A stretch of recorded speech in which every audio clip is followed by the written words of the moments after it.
बिस्मिल्लाहिर्रहमानिर्रहीम। अस्सलाम वालेकुम वरहमतुल्लाहि वबरकातुहू। जी एक बार फिर हिकमत की दुनिया में मेरे तमाम यूट्यूब के फैमिली मेम्बरान को खुश आमदीद।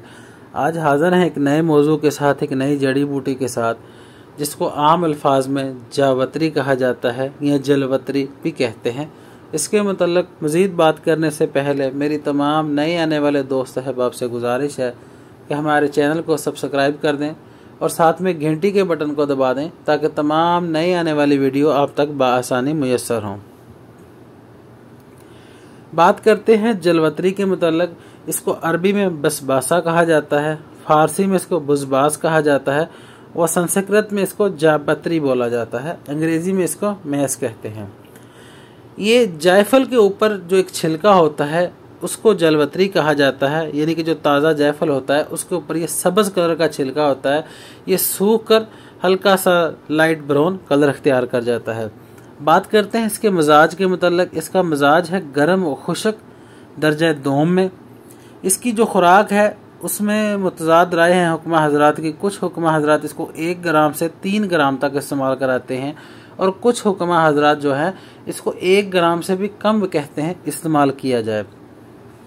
इसका जो मुज़र है ये सर में हल्की सी दर्द पैदा करता है, सब लोगों के नहीं लेकिन कुछ लोगों को इस खाए इस्तेमाल से सर दर्द हो सकती है।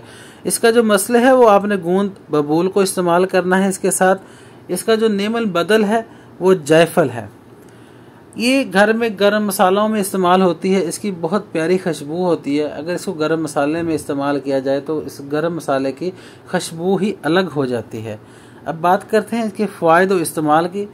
ये मुफर्रा होने की वजह से ज़ोफ़े कल्ब को दूर करती है और दिल की जो दवाइयाँ बनती हैं हिकमत में या नुस्खा जात बनते हैं उसमें इसका इस्तेमाल होता है। ये रहम की रतूबत ज़्यादा को ज़ाइल करके उसको जज़ब कर लेती है और आपके रहम को तक़वीयत देती है। ये जो पोटनियाँ वगैरह बनती हैं वर्जाइना में रखी जाती हैं रहम की बीमारियों के लिए, उनमें अद्वियात में इसका कसरत से इस्तेमाल होता है। ये मुकव्वी है बहुत बेहतरीन, ये मुहर्रक है और ये क़ुव्वत बा में आपको बहुत ही फ़ायदा देती है। और ऐसा ही है कि अक्सर क़ुव्वत बा के नुस्खा जात में मुकव्वी मुहर्रक नुस्खा जात में इसका इस्तेमाल किया जाता है और इससे तिला एक बनता है जो बहुत बेहतरीन होता है। उसका तरीका इस्तेमाल और तरीक़ाकार बनाने का वीडियो के लास्ट में मैं आपके साथ शेयर कर दूँगा।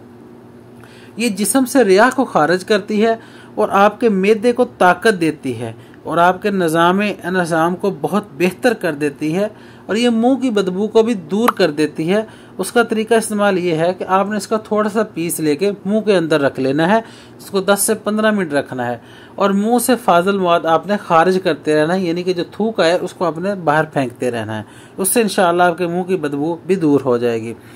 अब ये अफारा, पेट दर्द, इसके तमाम अमराज में जितने नुस्खा जात अगर बनते हैं, आप अगर फक्की वगैरह बनाते हैं घर में चूरन लेते हैं तो उसमें इसका इस्तेमाल करेंगे तो इंशाअल्लाह इससे जो है पेट में फालतू वाईबादी जो है ख़त्म हो जाएगी और आपका पेट से अफारा, पेट दर्द, किसी भी किस्म का जो आपके पेट में मसला है वो दूर हो जाएगा। अब मैं आपके साथ इसका तरीका इस्तेमाल शेयर करता हूँ जो अब से मैंने वीडियो को शुरू में अर्ज़ किया था। तिला बनता है इसके साथ, बहुत बेहतरीन तिला है। उसके लिए करना कुछ ऐसे, आपने 100 ग्राम जैतून का तेल ले लेना है जो अच्छी क्वालिटी का हो। 100 ग्राम जैतून का तेल लेके उसमें आपने 25 ग्राम जावत्री या जलवत्री जो भी आप इसको कहें उसको आपने उस तेल के अंदर जला लेना है। इसको इतना जलाना है कि वो तेल जल के काले कलर का हो जाए। फिर इसको आपने साफ़ करके रख लेना है। इसको रात को सोने से पहले अज़ू तनासल के ऊपर वाले हिस्से पे उंगली के साथ आराम से मालिश कर लेनी है। इंशाअल्लाह कुछ ही दिनों में जितनी भी आपको परेशानियां हैं उस तिला से आपको ख़त्म हो जाएंगी। दुआओं में याद रखें, हमारे चैनल को ऐसे ही प्यार देते रहें, दोस्तों के साथ शेयर करें। किसी भी जड़ी बूटी के मालूमात के लिए कमेंट्स में हमसे रब्ता करें। बहुत शुक्रिया।